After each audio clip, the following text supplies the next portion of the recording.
insights into the formative period of Christianity. I had an observation as well as a comment.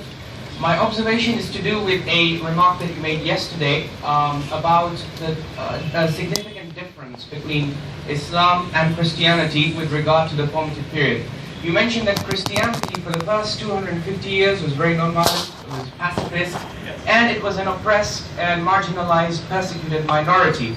And you identified and highlighted that as a difference between Christianity and Islam, Islam being in government right from the start. I would humbly submit to you that the picture is actually a bit more nuanced. If you look at the prophetic career, it's divided into 23 years. The Meccan period is very similar to what you described of the Christians. So during the Meccan period, Islam is also very pacifist, no war or jihad, there is no talk of that. And the Muslim minority were very persecuted, they were marginalized, and also they have that tradition of martyrdom that you talk about. So for example, Yasir and Sumayya, the fathers of Ammar bin Yasir, go on to become the very first martyrs in Islam.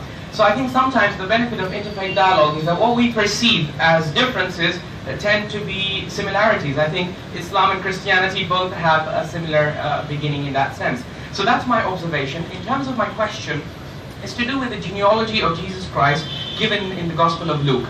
So they connect him to Abraham through Joseph the carpenter, which is something we as Muslims find rather confusing, because Joseph the carpenter was not married to the Virgin Mary at the time Jesus was conceived.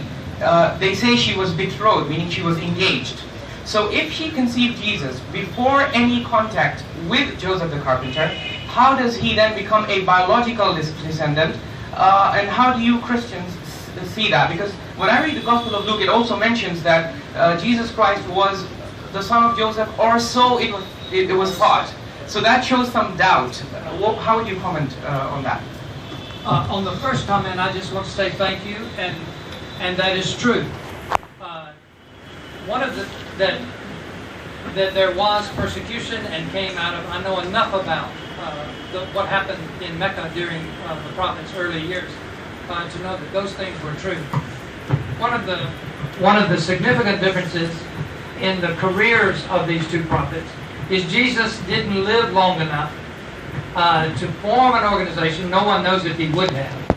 And so the followers of Jesus never have an example in their prophet of a civil leader.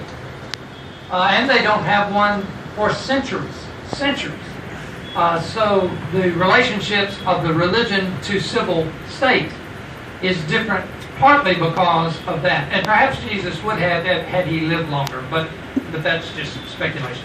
The second thing is, but I agree with what you say, that there is deep within all the Abrahamic religions that we are people who are not offensive, warlike peoples.